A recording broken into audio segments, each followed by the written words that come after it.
Oferecimento Unimed João Pessoa. Cuidar de você, esse é o plano. Muito bom dia a você de casa, sejam todos bem-vindos a mais um final de semana aqui na tela da sua TV Arapuã, comigo aqui no Saúde Você. E desde já eu já pergunto, como é que tá a saúde de vocês? Tá tudo em ordem? Anda mais ou menos? Então fica aqui com a gente que vamos desvendar tudo para melhorar ainda mais a sua saúde e acompanhe comigo a partir de agora os destaques do programa de hoje. Nesta edição, você vai saber a importância da tireoide e como identificar todos os sintomas de um câncer. Você vai conhecer ainda os benefícios do abacaxi. E mais, a importância de se espreguiçar antes de levantar da cama. Agora no Saúde Você, que está no ar.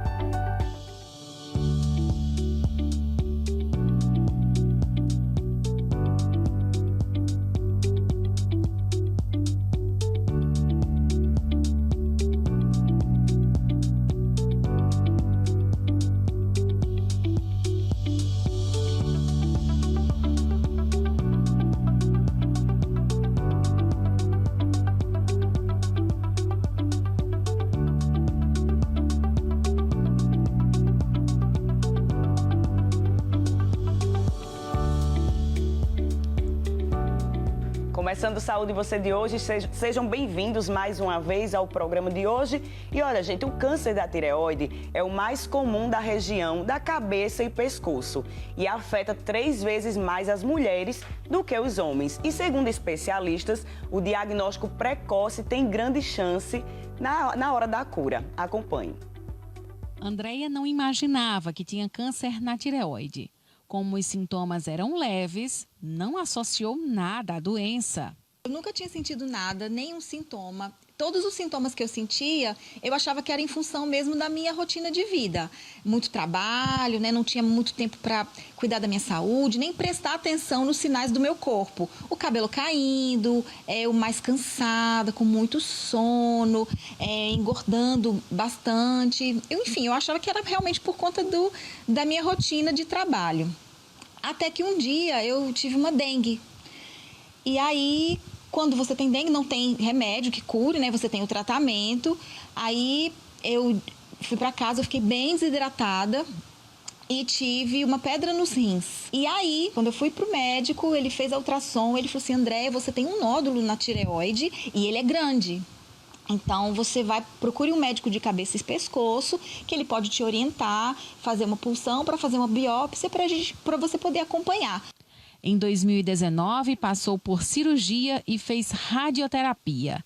Desde então, lê com frequência sobre a glândula que nem sabia que existia. Já que ela foi retirada, deixou marcada na pele uma imagem que se assemelha com a tireoide. Hoje eu preciso tomar algumas vitaminas, né, para ficar sempre saudável. Eu mudei radicalmente a minha alimentação e mudei bastante a minha rotina de trabalho. É claro, eu sou uma workaholic incorrigível, não dá para diminuir muito, mas pelo menos eu tento equilibrar com uma alimentação melhor, com um sono melhor e com uma rotina de atividade física.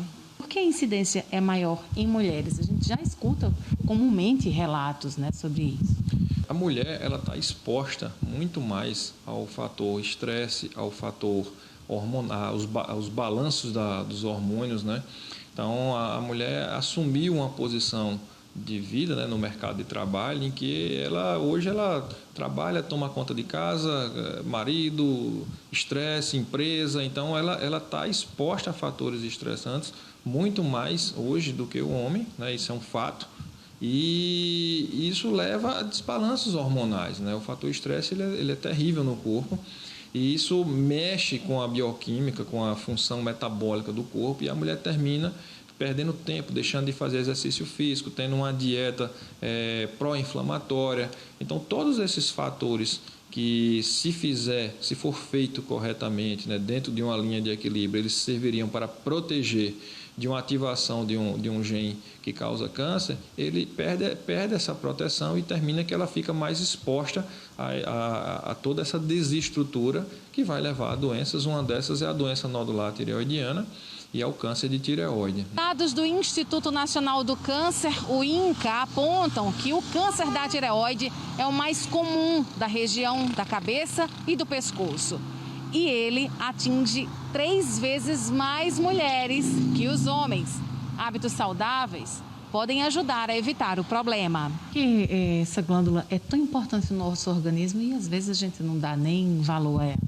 Ela é importante porque ela produz 2 hormônios, o T4 e o T3. O T4 é um hormônio inativo que vai ser convertido em T3, que é o hormônio biologicamente ativo. Esse T3 ele entra no núcleo das células, promovendo a resposta metabólica celular. É como se ele chegasse e dissesse assim para a célula: funciona, começa a funcionar porque eu estou te mandando fazer isso. Então o T3 ele tem essa importância. Então, só para você ter ideia, a pessoa que não tem hormônio tireoidiano, né, uma situação hipotética, né, você não produz hormônio e não suplementa, você morre.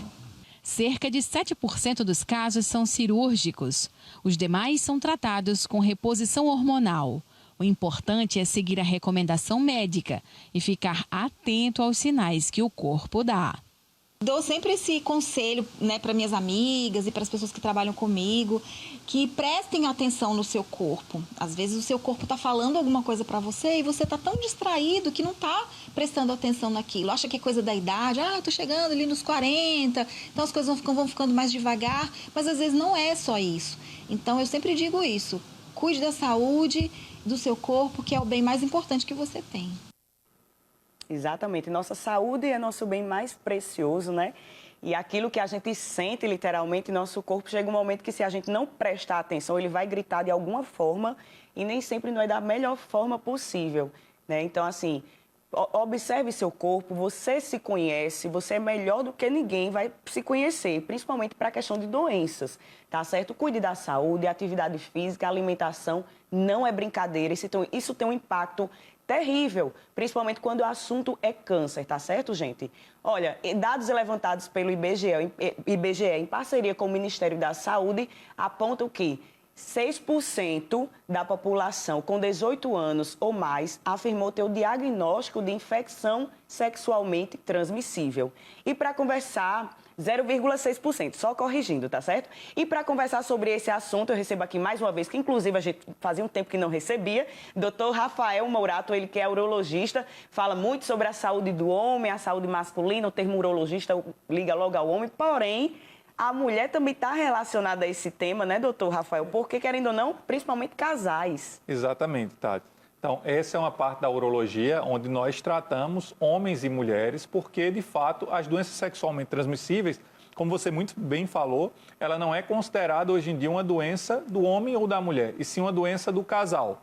Obviamente que nós sabemos que existem muitas infecções por relações esporádicas de pessoas que não são um casal e simplesmente tiveram uma relação eventual, mas isso não deixa de ser uma relação do casal. Nós, médicos, orientamos que estes homens e mulheres, quando são diagnosticados, que entrem em contato com esse parceiro ou parceira para comunicar, porque, sem dúvida, a outra pessoa tem a chance de ter a mesma condição. E, independente disso, a gente já salienta aqui a importância do preservativo, né, doutor Rafael? Independente de ser casados ou não, teve o ato sexual para evitar esse tipo de, até um constrangimento, né? Tanto que a gente estava conversando aqui nos bastidores e eu perguntando a diferença do IST para o DST, porque o nome doença soa muito forte, né? E assim, a questão da prevenção é melhor do que tratar, né? Exatamente. A Organização Mundial de Saúde entendeu uma coisa que a gente já sabia. Nem sempre essa infecção sexualmente transmissível é uma doença, porque às vezes não há sintomas, a pessoa não sente nada. Então, optou-se por chamar de IST, que são infecções sexualmente transmissíveis, e com isso a gente trata tanto aquelas que aparecem sintomas, quanto aquela outra que não aparece nada, ou naquela pessoa que o parceiro teve com sintomas e a esposa, a mulher, não teve nenhum sintoma ou o contrário. E existe, entre as duas, a questão dos sintomas. Tem diferenças? Sim. Então, esses sintomas, na grande maioria das vezes, isso é muito importante, quem já teve ou quem tiver um IST ou DST, o médico, ele entra numa gama de possibilidades. E muitas das vezes a gente faz um tratamento empírico. O que é isso? não é voltado para uma bactéria específica, porque nem sempre nós conseguimos chegar num diagnóstico específico. O mais importante é tratar o quanto antes. Então, se você teve ou tem, a gente vai falar daqui a pouco um pouquinho mais sobre os sintomas, mas alguma suspeita de doença sexualmente transmissível, vá ao médico, trate, e esse médico deve pedir os exames para, na sequência, saber qual tipo de doença da qual se tratava. Uma vez que já foi diagnosticado, é importante essa pessoa, por mais que se cure de algumas, né? Eu não sei se todas realmente têm cura, mas visitar frequentemente seu urologista ou sua ginecologista, ou seu ginecologista? Sem dúvida, Tati. Isso é essencial, principalmente porque a gente sempre fala que quem teve uma IST, ela tem chance de ter outras. E nem sempre essas outras DSTs e ISTs aparecem rapidamente. Vou dar um exemplo. Se alguém contraiu, por exemplo, sífilis ou herpes durante uma relação sexual, que aparece muito precocemente após o contágio, pode também ter contraído hepatite C, HIV, que também são doenças sexualmente transmissíveis, mas essas vão demorar um tempo, em torno, talvez, no caso do HIV, 6 meses para que o exame dê positivo. Então, é importante, se você teve alguma IST, alguma infecção sexualmente transmissível, volte após um tempo ao urologista para confirmar se os exames estão tudo bem, se foi algo que passou. E entre esses dois termos, o que é que a gente pode classificar como DST e o que a gente pode classificar como IST? Então, basicamente, de uma forma bem geral, a partir do momento que a pessoa, homem ou mulher, apresentou algum corrimento peniano ou vaginal, se ela apresentou alguma úlcera, ou seja, um ferimento na região de vulva, do pênis, ou se surgiram verrugas, isso deve ser considerado uma DST. O parceiro que não teve nada, ou se por alguma eventualidade realizou um exame e a pessoa não tinha nada, um exame de rotina e descobriu algo e a pessoa não tinha nada, isso é um IST. Entendi. E aí a questão da imunidade, a gente pode dizer que está diretamente relacionado também? Sem dúvida, especialmente no caso de uma DST específica, que é o herpes. O herpes é contraído por um vírus. Tem gente que tem aquela feridinha na boca que aparece de vez em quando. Isso também é um tipo de herpes, o herpes labial. Ele é diferente do herpes genital, é outro tipo de vírus da mesma família, mas a gente já sabe, pessoas que estão passando por momentos de estresse, pessoas que estão passando por, seja um estresse físico, emocional, por algum momento tem se alimentado de uma forma mais débil, pior, é normal que isso cause uma baixa da imunidade e que essa doença apareça. É como eu até falei anteriormente, antes da gente começar a entrevista, que tudo aquilo que a gente sente, nosso corpo, ele vai chegar um momento que ele vai explodir, né? E assim, nossos sentimentos, ansiedade, estresse, está diretamente relacionado a esse mundo que a gente está vivendo hoje em dia. E aí deve estar realmente mais suscetível as pessoas a terem esse tipo de doenças, podemos dizer assim, né? Sem dúvida. E falando da medicina no geral, até saindo um pouquinho da parte de doenças sexualmente transmissíveis, até outras situações que não são DST, como na mulher, candidíase, que é a infecção por um fungo, mulheres que têm infecção urinária de repetição e algumas doenças dermatológicas chamadas autoimunes, elas também já se sabe que são afloradas, que elas pioram em episódios de estresse ou de diminuição da imunidade de um modo geral. E aí, sobre a questão do diagnóstico, a partir do momento que o homem ou a mulher viu que tem algo estranho lá na sua parte genital, principalmente, a partir de que momento deve procurar realmente ajuda? A primeira coisa e mais importante é procurar essa ajuda o quanto antes. É muito comum que homens e mulheres, até pelo tabu, pela vergonha, por não se sentir à vontade, eles demoram muito a procurar o especialista. Na minha clínica é muito comum chegarem pessoas que já estavam com sintomas há 2 semanas e viu que não melhorava e tentou. Então, não se medique por conta própria, não use pomadas e cremes, vá o mais rápido possível para o seu médico, seja urologista, ginecologista, clínico. E lembre-se de uma coisa, normalmente esse médico vai prescrever para você medicamentos baseados no geral, no que aconteceu, no tempo que as lesões surgiram, no tipo de lesão. Isso está perfeitamente correto. Porque é comum o paciente dizer, mas que estranho, o médico não pediu nenhum exame para confirmar o que era. Esses exames demoram e nem sempre eles são 100% assertivos do que se trata. Entendi. E aí, no caso do homem, por exemplo, citando um exemplo, a partir de que momento ele descobriu algum tipo de lesão, Eu acho que só por descobrir a lesão na área peniana, acho que já deve realmente achar completamente estranho. Mas lesões, principalmente unidas com dor ao urinar, esse homem deve realmente se preocupar de uma forma além? Sem dúvida, sem dúvida. Muito provavelmente isso trata-se de uma DST e ele deve sim. O detalhe é que nem todas essas lesões, eu repito porque falei agora há pouco que ela pode ser ou um corrimento, ou um ferimento, que é o que a gente chama de úlcera, ou verrugas. Normalmente são um desses três. Mas existem algumas DSTs que, apesar de ter um ferimento, ele não dói. Não sente absolutamente nada. E, por causa disso, por não ter sinal da dor, alguns homens continuam a ter relações sexuais. E isso, obviamente, não só piora a lesão dele, mas faz com que haja uma cadeia de transmissão para as pessoas com as quais ele se relaciona. E aí, a partir de que momento, ou melhor, leva quanto tempo para essas doenças começarem a se manifestar depois do ato sexual, por exemplo? Isso é outro fato bem interessante que justifica a ida precoce ao médico, porque existem algumas delas que já se iniciam com 2 a 3 dias e existem algumas DSTs que demoram até 60 dias para se manifestar. Então, baseado nesse tempo, inclusive é muito comum o médico perguntar quando foi a relação que você acredita, uma relação desprotegida, que você acha que teve o risco de contrair uma DST. E isso nos ajuda a determinar qual tipo de lesão, qual tipo de agente pode ter causado a infecção. E aí, muitos, assim, falando diretamente para os casais, né, que às vezes não se sentem tão à vontade em usar o preservativo. A gente já começou a entrevista falando da segurança do uso do preservativo. E realmente, doutor Rafael, conta pra gente se ele vai nos livrar, ou melhor, livrar quem é casado, né? Eu não sou casado, então para mim não serve. Vai livrar realmente esses casais de terem esse tipo de doença e quais são realmente os cuidados de se usar o preservativo? No caso destes casais, como você falou, que têm relações monogâmicas, ou seja, eles só têm relações sexuais entre si, eu acho talvez dispensável o uso do preservativo, porque visto que nenhum dos dois apresenta nenhuma infecção, não há outra forma deles contraírem esse tipo de infecção sem ter sido por relações sexuais. É muito raro de acontecer esse tipo de contaminação nessas DSTs que nós falamos.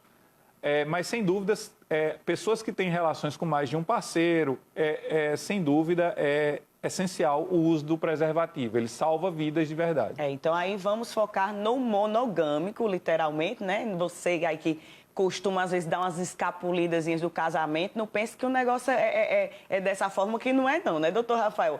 E aí, eu citei, eu não me enquadrei nessa questão de não ser casada, mas isso independe se você tem o parceiro ou não tem o parceiro monogâmico, podemos dizer assim.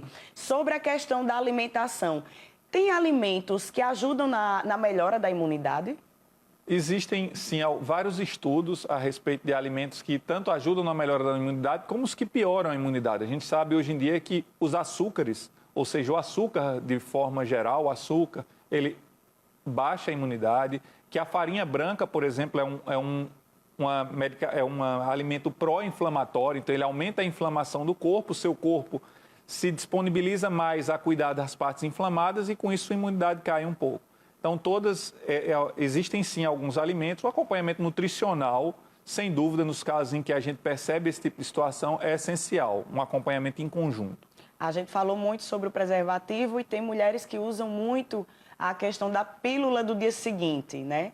E aí, uma curiosidade, esse tipo de pílula pode livrar de ter algum IST ou isso é um mito? De maneira nenhuma. Essas pílulas, elas não livram de forma alguma as ISTs e é importante também as relações com preservativos jovens, assim, abaixo de adolescentes, adultos jovens, lembram-se muito mais de evitar uma gravidez indesejada. Mas é bem importante lembrar que a chance de contrair uma DST é muito maior do que até de uma gravidez, então é muito importante usar o preservativo para evitar a gravidez. As pílulas do dia seguinte, elas de forma nenhuma evitam se contrair doenças sexualmente transmissíveis. Então, doutor Rafael, deixa as considerações finais para quem está em casa, se você é casado ou não, mas mantém relações sexuais, ter realmente cuidado contra as ISTs e DSTs. Se você algum dia apresentar qualquer suspeita de DST, procure urgentemente um médico e lembre-se que o uso de camisinha também, ele não livra de todas as DSTs. Então, é muito importante ter relações de forma saudável, porque existe um tipo de doença sexualmente transmissível, que é os condilomas, as verrugas genitais, elas podem ser contraídas mesmo com o uso de camisinha e, obviamente, mantenha uma vida saudável, pratique exercício, alimente-se bem e assista aqui o Saúde e Você. Olha aí, que propaganda maravilhosa no final. Doutor Rafael, muito obrigada mais uma vez por sua participação. As portas da TV Arapuã do Saúde e Você estão sempre abertas, viu? É um prazer sempre estar aqui com vocês. Maravilha. E agora a gente vai para um breve intervalo, daqui a pouquinho a gente está de volta. Até já.